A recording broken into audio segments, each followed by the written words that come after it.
of the most difficult things you can do is to be an executor of somebody's will. You're tasked with not only selling all their items, but also distributing whatever assets they have to any heirs. Well, they say no good deed goes unpunished, and that can be true for executors. So what are the common ways executors get in trouble, and what can you do about it? Number one, misappropriation of funds. Yes, there are things that need to be paid, and yes, there is an executor fee you can take, assuming that does not go against the will. But you can't do whatever you want with the funds, nor can you dip into it for your own use. Now, that being said, second way to get into a bad situation with misconduct is failing to pay creditors, taxes, and other expenses. Even though the person is gone, there are still bills that need to be paid, and they must be paid, especially to avoid late fees, penalties, or seizure.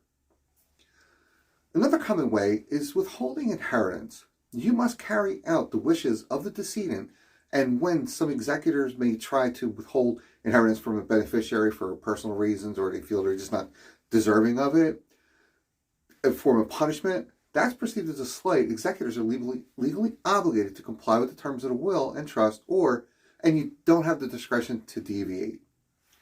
Another common way I've seen executors get into trouble is by allowing the family member to stay in the house too long.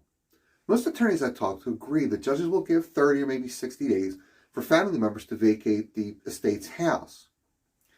Now, this is assuming that the person living in the house is not on the deed. If they are, that changes everything. But if they're not on the deed and you stall being a nice person, you may find yourself in the hot water because legally the estate has every right to collect fair market rental value. And if it drags on long enough, you've now turned that inherited house into an inherited investment property.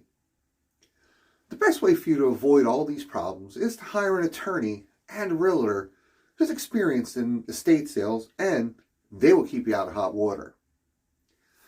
Handling an estate can be overwhelming. If you'd like a free executors or administrators checklist, look for the link in the description below. And as always, thanks for watching.